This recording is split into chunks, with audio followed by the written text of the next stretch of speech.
ของชุมชนวัดห้วยตองซักอำเภอจอมตองจังหวัดเชียงใหม่สถานีวิทยุเวียงป่าเป้าเรดิโออำเภอเวียงป่าเป้าจังหวัดเชียงรายสถานีวิทยุของคณะสงฆ์อำเภอฝางจังหวัดเชียงใหม่สถานีวิทยุมนต์เสียงธรรมวัดบุพารามอำเภอแม่แจ่มจังหวัดเชียงใหม่สถานีวิทยุชุมชนคนเมืองลี้อำเภอลี้จังหวัดลำพูนสถานีวิทยุเสียงธรรมจากวัดจันทร์อำเภอกัลยาณิวัฒนาจังหวัดเชียงใหม่สถานีวิทยุชุมชนคนนาน้อยอำเภอนาน้อยจังหวัดน่านสถานีวิทยุสีคำเรดิโออำเภอเวียงสาจังหวัดน่านสถานีวิทยุเสียงไซเรดิโออำเภอต้าวังผาจังหวัดน่านสถานีวิทยุชุมชนคนเหนือเขื่อนอำเภอฮอดจังหวัดเชียงใหม่สถานีวิทยุน่านฟ้าเรดิโอตำบลประแดดอำเภอเมืองจังหวัดเชียงใหม่สถานีวิทยุชุมชนคนต้นน้ำบ้านป่งน้ำฮ้อนตำบลแม่เจดีย์อำเภอเวียงป่าเป้าจังหวัดเชียงรายสถานีวิทยุแดนดินถิ่นล้านนาอำเภอสันป่าตองจังหวัดเชียงใหม่สถานีวิทยุล้านนาเรดิโออำเภอโสปราบจังหวัดลำปางสถานีวิทยุ คลื่นพระพุทธศาสนาการศึกษาและวัฒนธรรมตลอดจนคลื่นวิทยุเพื่อการศึกษาพัฒนาอาชีพอำเภอเมืองจังหวัดลำปางและวิทยุชุมชนต่างๆที่ต่างท่านผู้อำนวยการได้ลิงก์สัญญาณออกอากาศให้สาธุชนญาติโยมทั้งหลายได้สดับรับฟังกันพร้อมกันนี้เจริญสุขเจริญพรญาติโยมที่ได้ติดตามออกอากาศให้สาธุชนญาติโยมทั้งหลายได้สดับรับฟังกันพร้อมกันนี้เจริญสุขเจริญพรญาติโยมที่ได้ติดตามรับชมรับฟังกันทางเฟซบุ๊กเฟซไลฟ์ทางจากคลื่นวิทยุสีขาวก็ดีจากคลื่น104ธรรมะคลายเครียดก็ดีจากของวัดวังสิงห์คำก็ดีเนอะขออนุโมทนาขอบคุณกับทุกท่านโดยในขณะนี้ก็มีแม่หมอมัทนาอัมพันธ์และก็แฮมท่านหนึ่งคือเป็นภาษาอังกฤษอ่านบ่ได้แล้วก็บอกว่าอ่านกลัวมันผิดขอนำต้อนรับทุกท่านเข้าสู่รายการมรดกธรรมกำเมืองโดยอาตมาภาพพระครูวิสิตศิลาภรณ์เจ้าคณะตำบลประแดดเจ้าอาวาสวัดวังสิงห์คำตำบลประแดดอำเภอเมืองจังหวัดเชียงใหม่หรือตุกลุงในวังเป็นผู้ดำเนินรายการน้อมนำเสียงธรรมะแบบปืนบ้านล้านนาเฮามาพบมาป้ากับครูบาอาจารย์ท่านเจ้าภิกษุสงฆ์สามเณรและสาธุชนญาติโยมทั้งหลายเป็นประจำวันนี้เป็นวันหยุดสุดสัปดาห์วันเสาร์แต่ว่าก็เป็นวันหยุดพิเศษมันว่าเป็นวันไหว้พระธาตุของพี่น้องชาวภาคเหนือก็วันนี้หลายคลื่นตามที่ได้ประกาศไปหลายสถานีในคลื่นสีขาวและในคลื่นของพระพุทธศาสนาแห่งชาติและสังคมก็ได้ร่วมกันลิงก์สัญญาณไปวันนี้หมดกันก็ประมาณ20 กว่าสถานีควบคุมเกือบจะทั่วภาคเหนือก็ขอบพระคุณกับท่านผู้อำนวยการทุกๆสถานีมาณโอกาสนี้ตัวเองและโดยเฉพาะอย่างยิ่งท่านอาจารย์พระครูอภิวัฒนวิกรม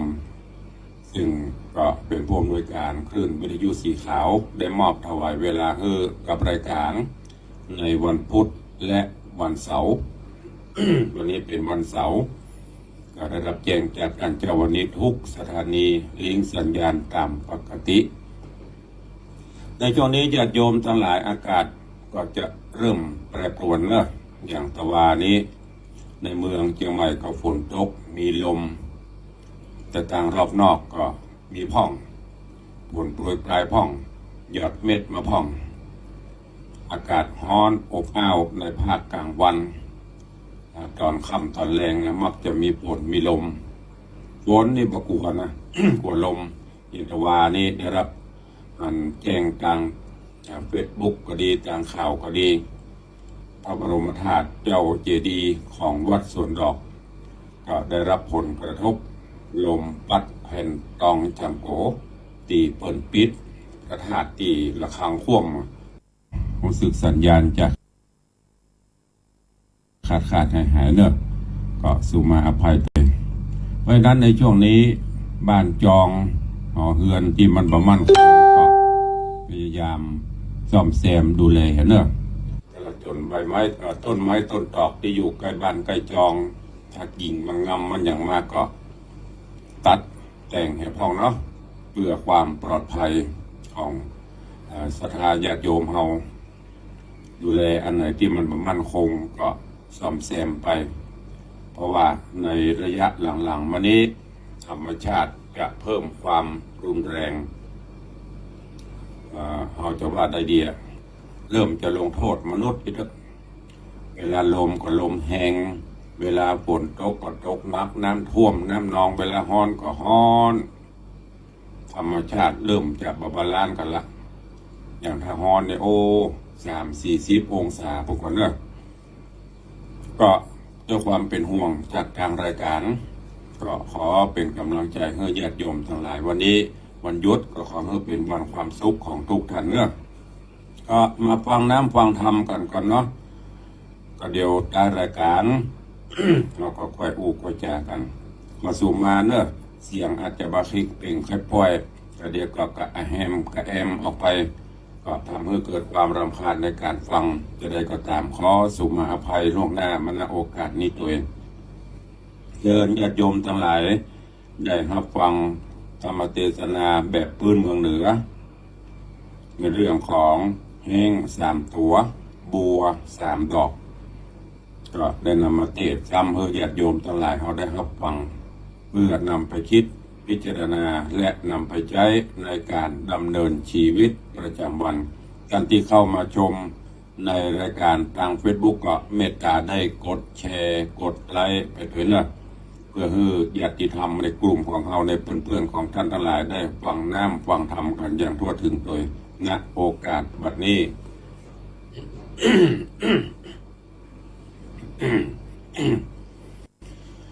นะโมตัสสะภะคะวะโตอะระหะโตสัมมาสัมพุทธัสสะ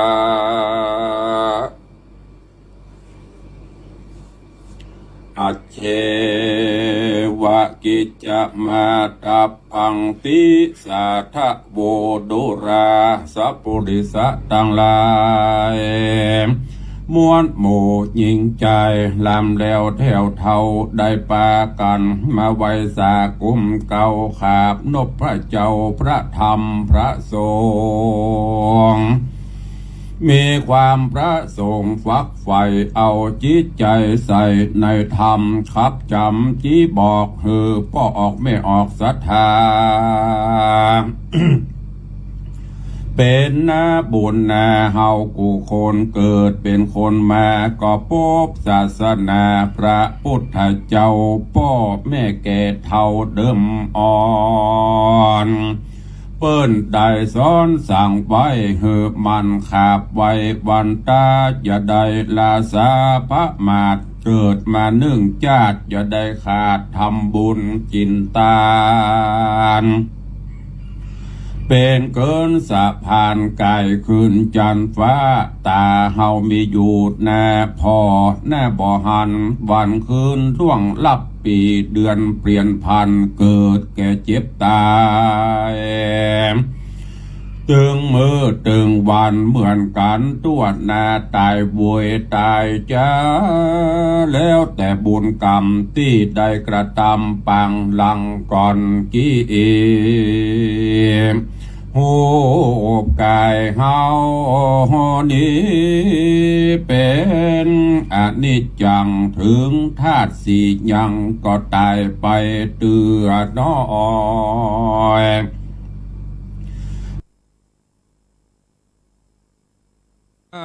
อนิจจายามเฮาเกิดมาเป็นเด็กอ่อนน้อ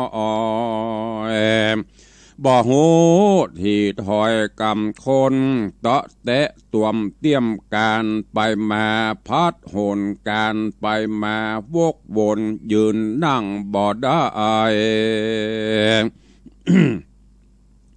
เสียงร้องล่ำไห้เหมือนบ่ใจเสียงคนตุกเรรนเวทนาบอดหน่อยเจ็บปวดป้อยบ่จ้างบอกฮื้อพายหมดแมงไห้มาต่ำไตปากบ่ได้เป็นกรรมคนตุกเวบนโจรย่างตั้งไข่เตาะแตะไตไปมาขาดแข้งขาเต้าล้มเหลียวหลังกลมเสซัมหูจดจำพ่อแม่ตนตัวแก่ขึ้นมาอูเจียนจ้าเป่งปล่อยตุกบ่ใจน้อยเกิดเป็นคนมาจริงแต่แหละนาตนตัวแก่ขึ้นมาอูเจียนจ้าเป่งปล่อยตุกบ่ใจน้อยเกิดเป็นคนมาจริงแต่แหละนา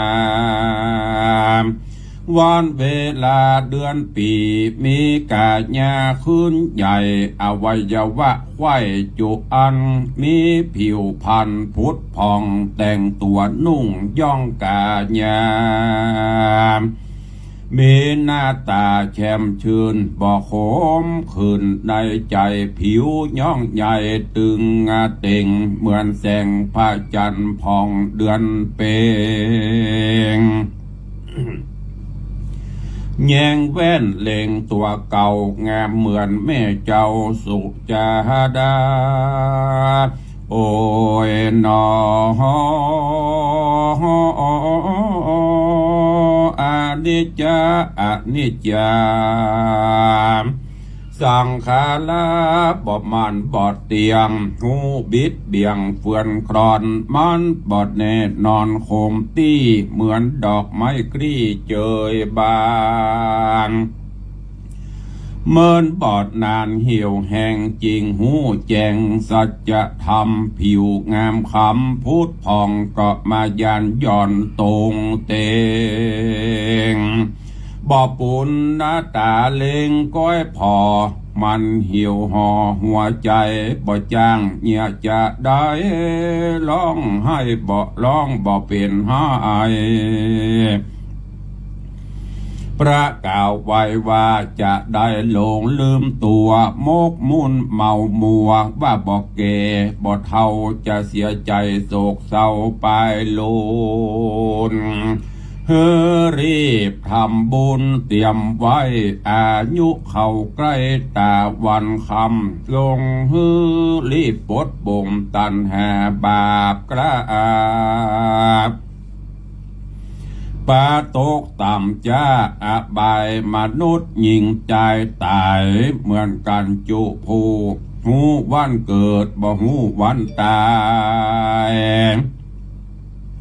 เมื่อเจ้าเมื่อง่ายต่ำนายบอดใดมีแต่พระองค์เจ้าที่ไว้ตนเดียวเตียงแต่เล่นนาป้อออกไม่ออกสัทธา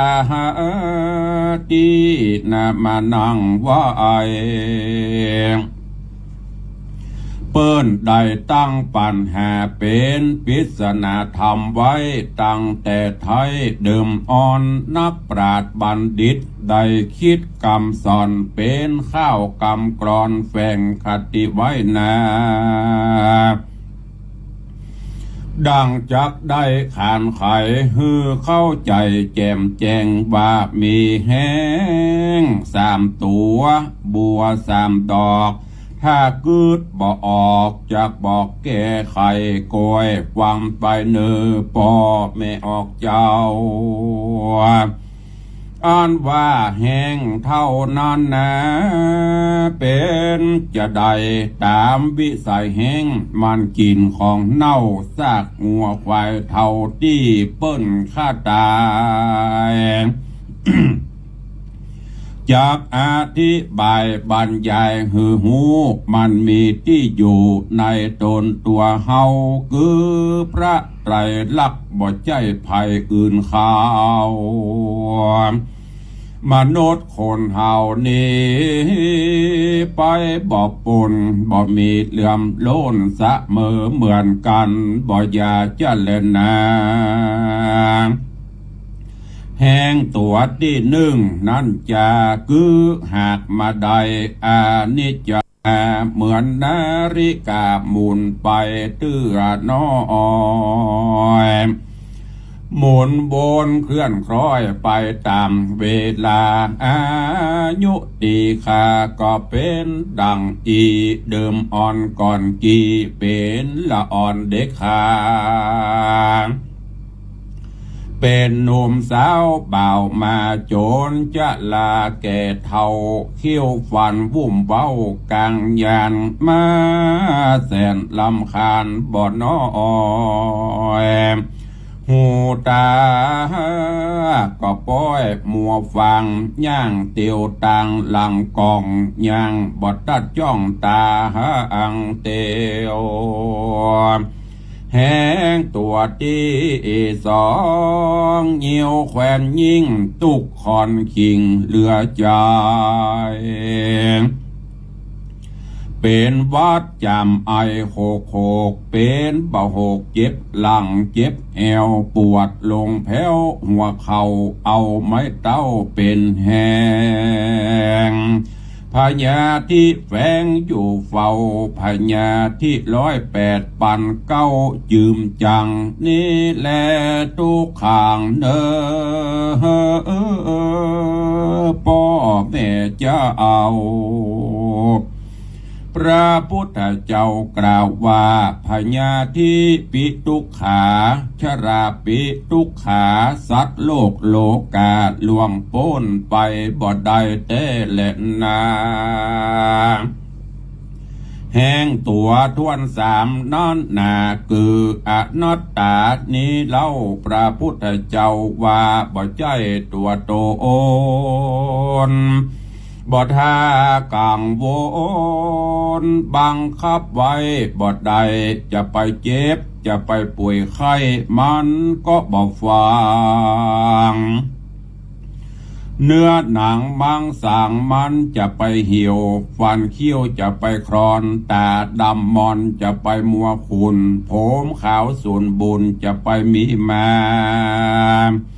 กาญะอินทรีย์หื้องามดีดังเก่าจะไปแก่เท่าโรยรา จะไปมอดละนาตายจากมันก็หากเป็นเหตุสุดวิสัยแม่นองค์พระจอมไตรก็แห้มบ่ได้เหมือนยืมของเขามาใจพอว่าได้เวลาก็จักส่งคืนมัจจุราชมีอำนาจโล้นฟ้าฝ่าฝืนบ่ได้สัจธรรมว่าไว้มันบ่ใจตัวตนคนเฮาลุ่มหลงว่าตัวเฮาแม่นมันที่แต่นั่นเป็นอนัตตาขอมวลป้อออกแม่ออกศรัทธาได้เข้าใจไว้จักบ่ได้ทุกขเวทนาแต่ละนางดอกปทุมมาปัญหาว่าไว้ดอกบัวนันไซ3ดอกดิลีนับปราดเมธีด้านสอนเปรียบไว้คือหากมาได้เกลียวเจ้าตั้ง3แก้วใส่ดวงงามบ่มองมนซะเอา ได้แก่องค์พระพุทธเจ้าพระธรรมเจ้าพระสงฆ์เจ้าอันเป็นมิ่งมงคลหาการากาบอดใดโนบน้อมไว้วันตาขอปออกแม่ออกศรัทธามวลหมู่อย่าได้อยู่ลาสาประมาทมันรักษาศีลกินทานหยาดน้ำบุญเตื่อมกำไปโลนบุญกุศลโนโหนไปนาสุขในเมืองคนสุขบนจันฟ้าสุขตัวแน่ยิ่งใจดังใดบรรยายเตปิศนาเหตุแจ่มแจ้งมานี่แหละนาเนติตังขีญาอันกล่าวแก่เทศนาเรื่องแห้ง3 ตัวบัว3 ดอกเกาะบังโกมสมเรศเดช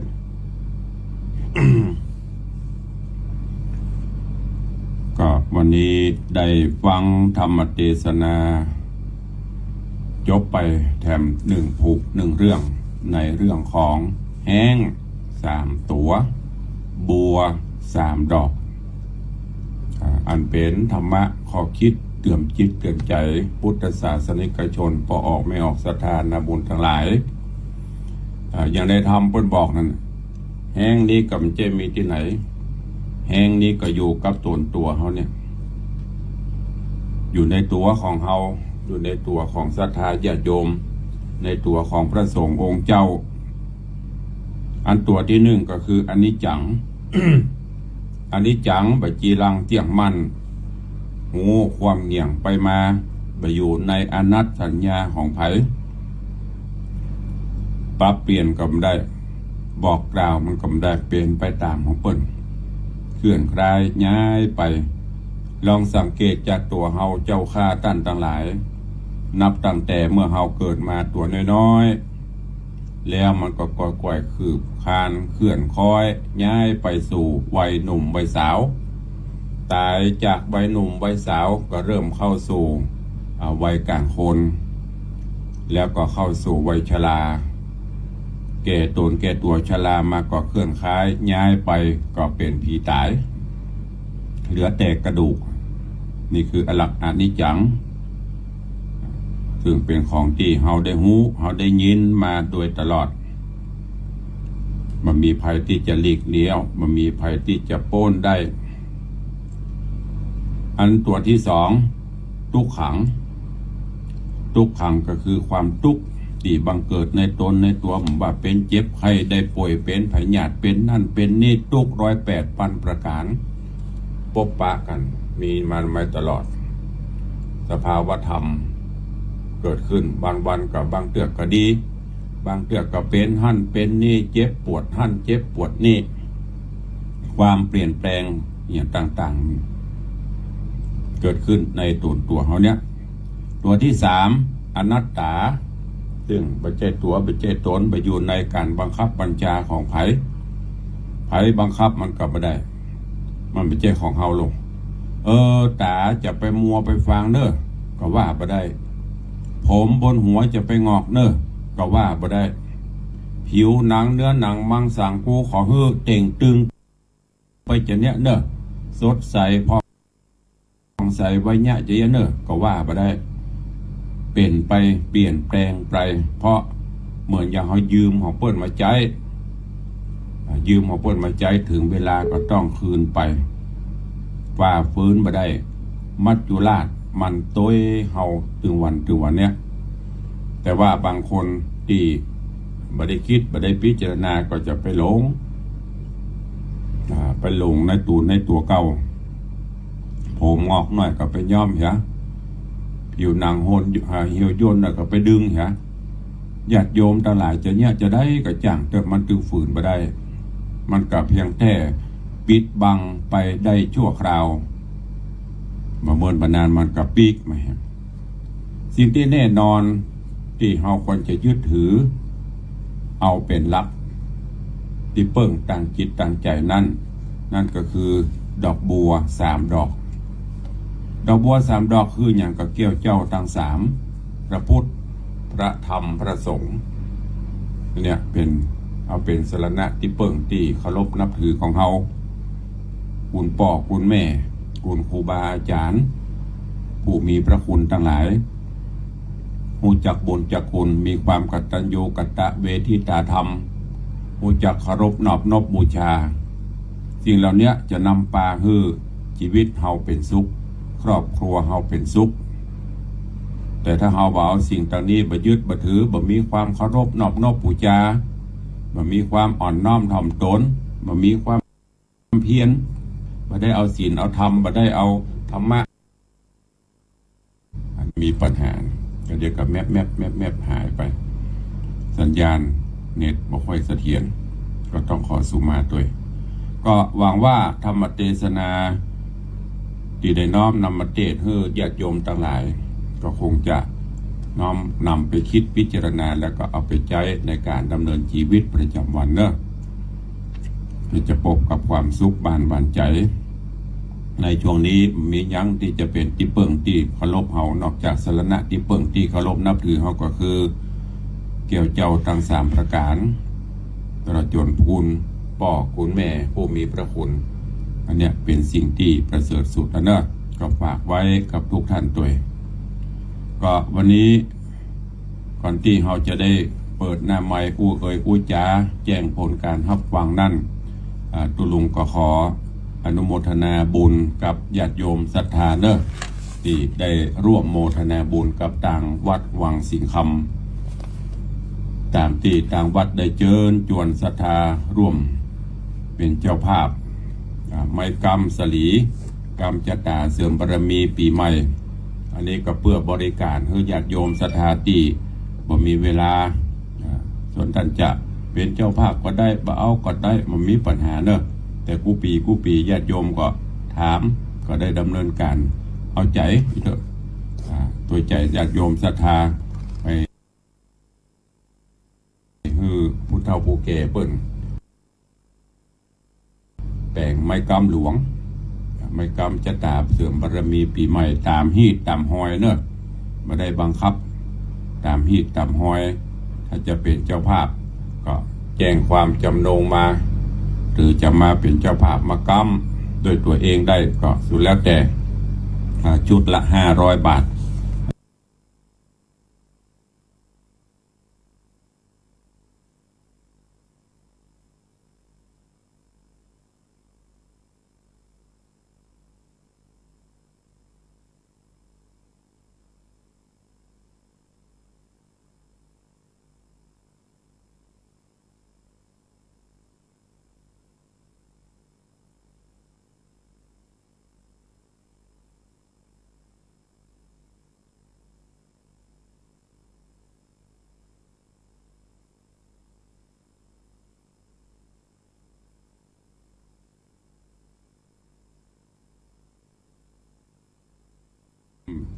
โยมธนวัฒน์โยมทัศพิชาสุสิงห์คำ2 เล่มโยมแม่ประณีพยาไคหพล1 เล่มแม่จันดีวิสุทธินันท์1 เล่มนางสาวนัทธาสีน้อย1 เล่มโยมพิรุณโยมนางสาวอนงเด็กหญิงไอรินพยาไคหพล1 เล่มโยมธีรวุฒิมากเมืองหรือน้องเบี้ยว1 เล่มแม่จำนงเขื่อนคุ้ม1 เล่มพ่อวิชัยแม่สุพัฒน์นายประพันธ์เอี่ยมเจริญ1 เล่มแม่ครูเหรียญทองจันที1 เล่มแม่สีนวลรันจวน1 เล่มแม่อุดคิดชัย1 เล่มแล้วก็มีแม่หมอมัทนาอัมพันธ์พร้อมครอบครัว3 เล่มวันนี้แม่หมอจะเข้ามาถวายในช่วงก่อนเที่ยงนี้นางสาวชุติการพีระคำ1 เล่มแม่บัวโรยขนงาม1 เล่มแม่พวงบุภาตันทา1 เล่มโยมแดงร้านรักษัตริย์1 เล่มโยมนางสาววาสนากวงคำ1 เล่มพ่อไพบูลย์แม่จรูนปกปิงเมือง1 เล่มแม่อุ้ยเมาแก้วมูลบ้านน้อย1 เล่มแม่บัวคำกำปูคา1 เล่ม นายรุ่งโรจน์กำปูคา1 เล่มพ่อเฒ่าพงแม่เฒ่าบัวเงินบุญชัยพร้อมครอบครัวลูกหลาน3 เล่มนายสมศักดิ์สุริยพันธ์1 เล่มแม่คำปันสตูล1 เล่มพ่อประพันธ์แม่อัมพาทาอุโมงค์1 เล่มพ่อจ่าประพัฒน์แม่ทองปีนถนอม1 เล่มแม่นงยาวกูลเมืองใจ1 เล่มแม่แก้วมาใบบุตรนางสาวภูสนิสาใบบุตร1 เล่มมิสเตอร์เฮอร์เบิร์ตอเล็กซานเดอร์แจมโรพร้อมครอบครัว1 เล่มแม่คำบุญทลักษ์1 เล่มแม่แดงคำเรืองเจ็ดยอด1 เล่มนายสมศักดิ์นางบัวลอยและครอบครัวนายอาทิตย์เด็กหญิงอัญญดาใจบุญนอกพร้อมครอบครัว1 เล่มและก็แม่เรือนมูลปิยจันทร์โดยซิว1 เล่มอันนี้เป็นผู้ร่วมปูจาไม้กำสลีเสริมบารมีปีใหม่เนอะก็ขออนุโมทนาบุญขอบคุณกับทุกท่านปีนี้จะทำไว้100 เล่มตอนนี้มีเจ้าภาพมา40 กว่าเล่มละพอถึงปีใหม่ก็ถ้าจะหมดแล้วก็หมดเลยใครจะร่วมก็แจ้งความจำนงมาได้ในส่วนของปิดทองพระเจ้าตะวานี้ วันก่อนได้ไปเทศงานศพตีแม่กุ้งหลวงก็มีโยมร่วมโมทนาบุญมาก็ขออนุโมทนาบุญขอบคุณเนอะกับโยมเพนสุภามูลโยมแม่เพนสุภามูลร่วมปิดทองพระเจ้าแล้วก็มีโยมแม่นอมสุภามูล โยมประเพณสุภามนโยมมนัสโยมขันทองพันขอพร้อมลูกหลานบ้านวรุณนิเวศร่วมปิดทองพระเจ้าพ่อมงคลมณีวันพร้อมด้วยลูกหลานบ้านแม่กุ้งบกร่วมโมทนาบุญมาตัวเองอนุโมทนาแม่พรทิพย์เชียงใจแม่กุ้งครอบครัวป้ออินแก้วแม่บัวไลจันแจ้อนุโมทนาบุญกับแม่แก้วแปงแม่แก้วมาคำแปงพร้อมครอบครัวพ่อบุญส่งแม่ชวนชื่นเชียงบุญแม่กองคำขอดใจนายประชันนางยศสวรรณแสงโง่ขอขอบคุณทุกท่านด้วยเนอะที่ได้ร่วมในการบุญกุศลของวัดเอาละเนาะพอควรแก่เวลาจะได้อู้จาหน้าไมค์กันเมื่อหน่อยวันนี้เพื่อญาติโยมทั้งหลายทางบ้านต่างจองที่ฟังอยู่ทางจาก Facebook ก็ดีวันนี้ใน Facebook ตอนนี้มีโยมจัญญาฟองทรัพย์แล้วก็มีท่านเจ้าพระครูธรรมธรบพิตรวัดแม่ขาน้อยหรือว่าอารามเทพนิมิตรโยมแม่จันเพนคำโปธาขออนุโมทนาและก็ขอน้อมต้อนรับเนอะไอเบียวกวดตกแชมป์เข้ามาละทราบและเปลี่ยนพี่เบียวเข้ารายงานตัวสาธุครับอนุโมทนาเข้ามาละพี่เบียวเป็นคนแรกใครจะอู้จะเอ่ยเนอะจากต่างน่านก็ดีจากต่างเจียงไฮ้ลำปางไผ่เยาเจียงใหม่เนอะวันนี้ได้พบได้ปะตุลุงก็หายไปหลายเตื้อก็ต้องขอประทานอภัยกับญาติโยมตัวบางเตื้อก็มีศาสนกิจยามเจ้าบางเตื้อก็ร่างกายบ่ไหววันนี้สดชื่นแจ่มใสมาพบมาปะกับทุกท่านเจริญปอนปเลียงธนวัฒน์สุสิงคำมันถึงมาเตียนไปยังเนาะไหนมาเตียนละจดหมายมานั่นน่ะเริ่มเอาไปลองไปดิกเนาะงูก็ดีตาก็ดีเนาะเริ่มเอาไปกำยังเนี่ยขับรถได้ดีอยู่ได้ใส่แว่นตาตัดแว่นตามันก็ก่อยเตือนบุญครับเนี่ยเป็นนาบุญเนาะท่านกำลังตาอากาศสุขภาพเป็นมันร้อนนั่นนะโอ้ก็มาได้มีแอร์นี่เรียบร้อยดีแม่อุ้ยมอนโดยเปิดพัดลมเลยดีแม่อุ้ยมอนเอาฮื้อนะถ้าบ้านเนี่ยปัดทหอนพ่อแม่อุ้ยเพิ่นข้าวข้าวแล้วนั่นน่ะดีละสาธุเนออยู่ห้องดีห้องเย็นนะสาธุขอบคุณอนุโมทนาบุเรียงเด้อ ไม่ตาตา เจริ ไม่ ญพ ตาร อันนี้เล้งไปไก่ สาธุสาธุขอบคุณกับโยมปเลี้ยงธนวัฒน์สุสิงห์คำเน้อบุญรักษาตัวเจริญพร พระเจ้าให้จาน เจริญพรแม่จากทางใดเอ่ย จะอยู่อำเภอลี่เจ้า อยู่เมืองลี่เนาะ อังบัวเจ้า ฮ้อนก็ลี่ พ่อแล้วแก หืม อุ่นก็มาโต๊ะห้องลูกหมูเขาลงมาได้ หมอกคนอันเป็นว่าฟ้าห้องอะไรห้องระบัดโตของหมอกคนนั่นน่ะ เล็กกับเดียว สาธุนะแม่เน้อ เจ้า บุญรักษาจากลีเจริญพรสายต่อไป ไว้สาธุลุงครับ มาแล้วประสานประเสริฐ ครับมาน้อย มาน้อย ลุงหยุดครับครับวันดีเนาะเขาเข้าใจดีครับเพราะว่าวิศวประโยชน์ทางหนาครับ สาธุอนุโมทนากับพ่อหนาเน้อ ขอลุงอยู่ดีมีชุกอายุวันยาวหลวงพ่อหลวงใจแกลูกแกหลานอุปชุกุศลต่อไปครับเด้อ สาธุนะต่อไปเน้อใครจะ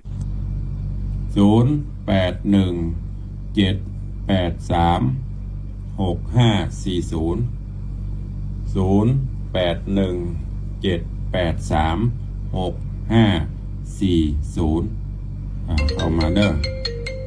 มาแล้วมิตรรักแฟนพันธุ์แท้แฟนพันธุ์แท้เนี่ยเป็นอย่างเขี้ยวบ่มีละเด็กหญิงจันคำแสงบุญ ชิ้นเย็นเลยจะโอนไป นั่นแหละเนี่ยมนุษย์เงินเดือนเหรอ ลูกเงินเดือน มนุษย์เงินเดือน ยังไงมันลูก สาธุอนุโมทนาเป็นย้ำไม่หม่อนมาได้ก็ได้เด้อ เจ้า สาธุบุญรักษา เจ้า แม่หม่อนจันคำแสงบุญนะตุลุงจันเซลปลินสายต่อไป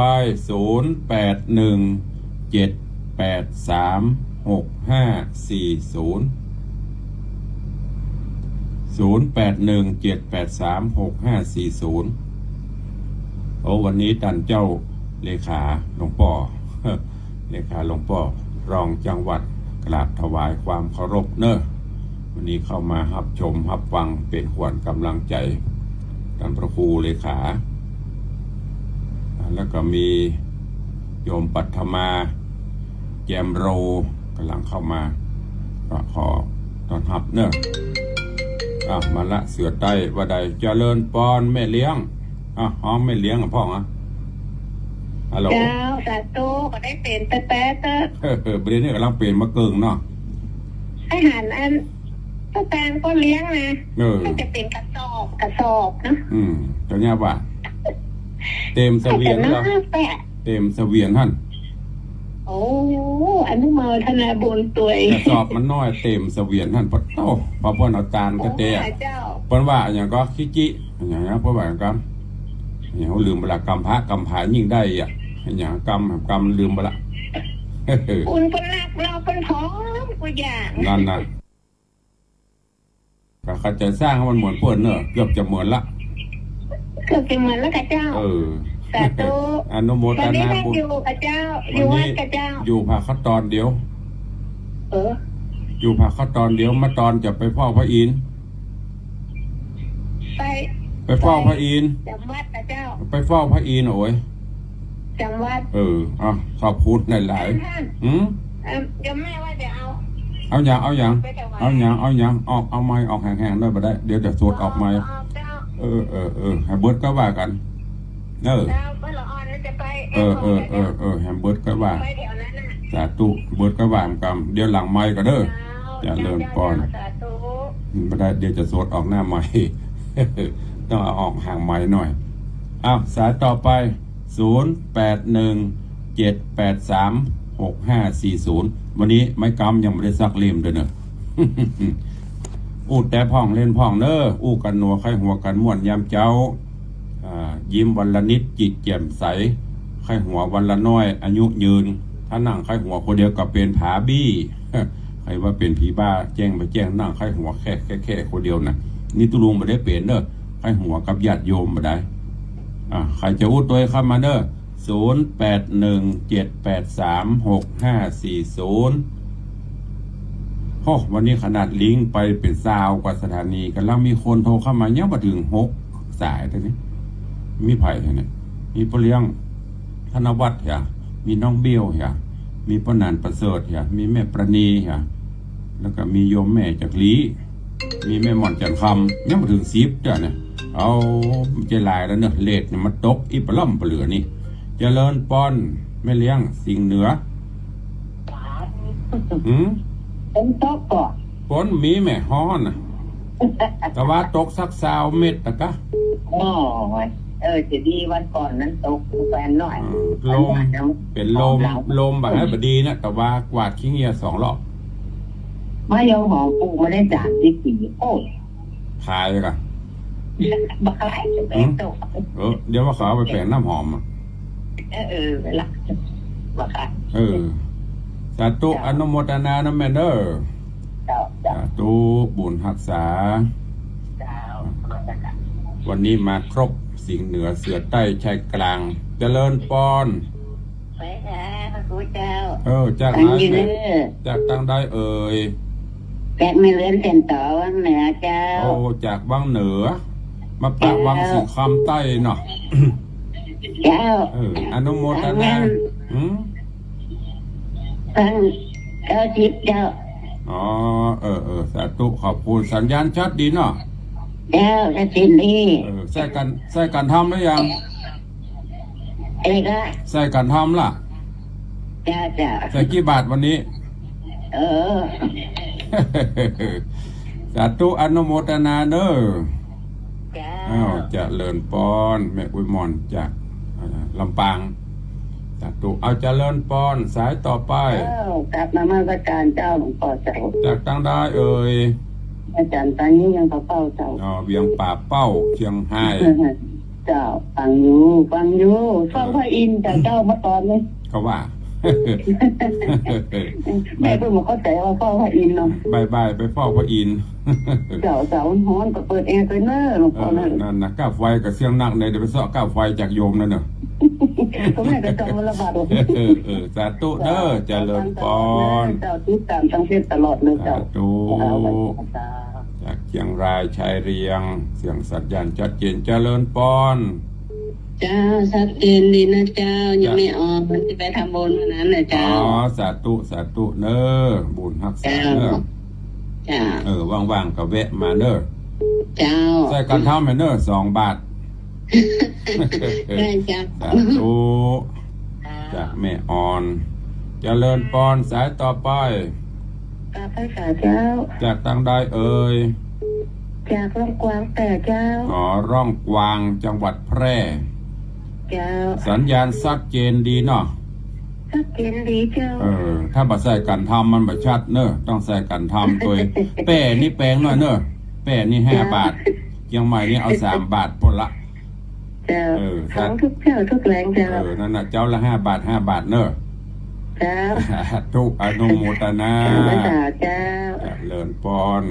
เมืองแป้นี่ไก่หน่อยถ้าตังน่านพุทธ10 บาทเนอะของพ่อนานประเสริฐนะ10 บาทอันนั้นมันไก่กว่ามันจะดันไปถึงนั่นเอาเจริญป้อนสายต่อไปจากทางใดจอมตองเจ้าศพเตี้ยจอมตองเจ้าศพเตี้ยจอมตองเจ้าตั้งเนื้อวนโต๊ะก่อตั้งจอมตองมีเจ้าคนมีเจ้าเดี๋ยวจะเป่ามันไปเนอะของเฮายังมีด้วยนะถ้าได้เฮาได้ก่อนเนาะ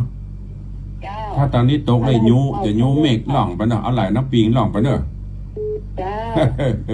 สาธุเจริญปอนจากจอมตอง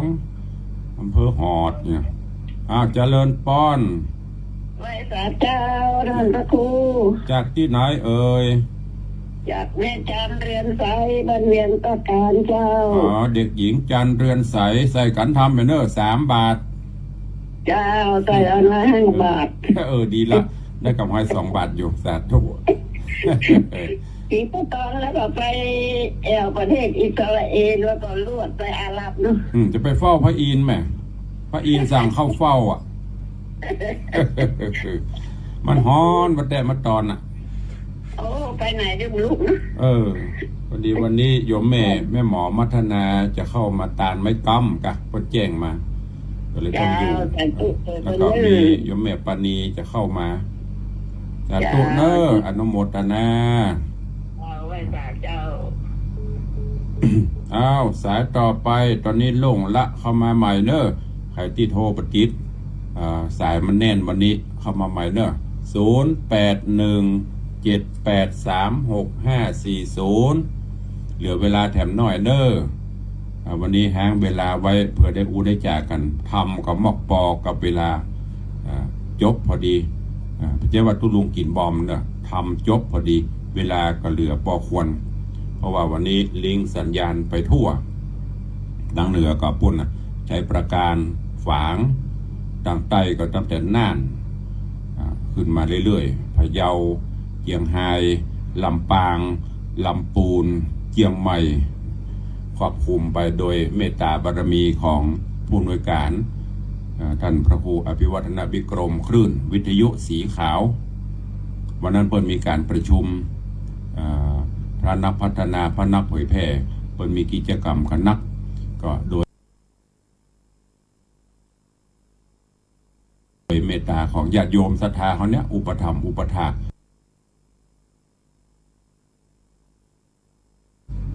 ที่ได้กล่าวมาได้เล็งเห็นความสำคัญในการเผยแพร่พระพุทธศาสนาได้มอบถวายเวลาเพื่อกับรายการต่างๆอันเนี้ยขอขอบคุณอนุโมทนาเป็นอย่างสูงยิ่งในการเผยแพร่ทำมีสถานีพี่น้องญาติโยมก็ได้หูก็ขอบคุณตัวเจริญป้อนฮัลโหลยังดักปิงมาได้กล่อมว่ามันจะมีสปะนะคนเท่าอีกอะคนเท่าอีกเท่ากับเจ๊กะเจริญป้อนแต่ภาษาเจ้าท่านพระเจ้าจากเวียงปะเป้าเจ้าว่าโยมแม่ฟังท่านพระครูอยู่เด้อสาธุแต่เวียงปะเป้านี่เอา4 บาทพอแล้วเนอะกันทำเจ้าจอมวันนี้เจ้าแบ่งเกรดกันไปเนาะเมืองน่านเอา10 บาทเอาเวียงปะเป้านี่4 บาทสาธุอนุโมทนากับเนอะแม่ขมูลเวียงปะเป้าสาธุอนุโมทนาสายต่อไปเหลือเวลาอีก3 นาทีสุดท้ายพอ3 นาทีสุดท้ายใครจะได้มาพ่อง0817836540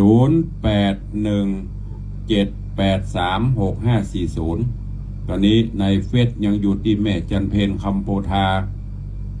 แต่อาจารย์โอรสท่านพระครูเลขาหลวงพ่อรองจังหวัดหลวงพ่อเทพมังคลาจารย์แล้วก็โยมปัทมาแจมโรหรือจามโลแจมโรกำลังรับชมนอกนั้นดับปิงสายทางวิทยุเข้ามาใครจะอู้ตัวส่วนพี่น้องที่ครูบาอาจารย์ก็ดีญาติโยมที่เข้ามาชมต่าง Facebook เนอะมีข้อคิดความคิดหันอันใดจะเสนอก็พิมพ์คอมเมนต์เข้ามาได้ก็เดี๋ยวจบรายการแล้วก็จะได้พอทาง Facebook จะได้ตอบคอมเมนต์ปิกเนอะ0817836540จะไปลืมเนอะใกล้ปีใหม่มาละ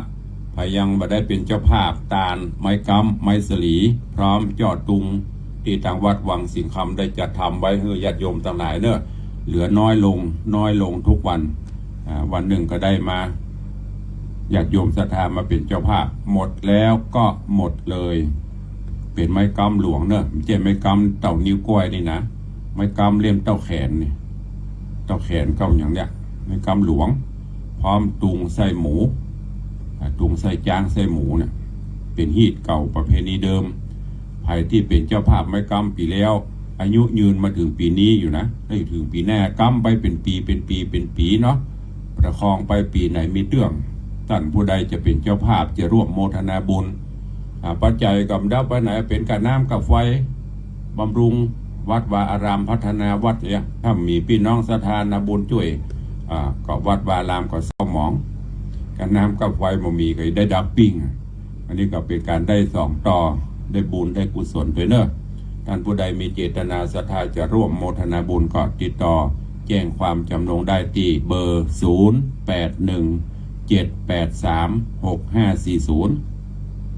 ตลอดจนได้ยินเปิ้นปิดคำพระเจ้าปิดทองหลวงพ่อพระเจ้าตั้งใจให้ตั้นอกตั้งใจเป็นโรคเป็นภัยก็ค่อยมันหายตั้นอกตั้งใจ ใครล่ำใครรวยตันอกตันใจการงานมีตันอกตันใจกับเป็นเจ้าภาพร่วมกันเนอะปิดทองหลวงพ่อพระเจ้าตันใจครูบาเจ้าศรีวิจัยหลวงพ่อสดหรือว่าพระมงคลเทพมุนีตลอดจนหลวงปู่ทวดสมเด็จพุทธาจารย์โตถึงมดเนี่ยจะปิดทองจะใช้งบประมาณอยู่ประมาณ400,000 กว่าบาทตอนนี้มีทุนที่ญาติโยมร่วมมาแล้ว300,000 กว่าบาทอันมีโยม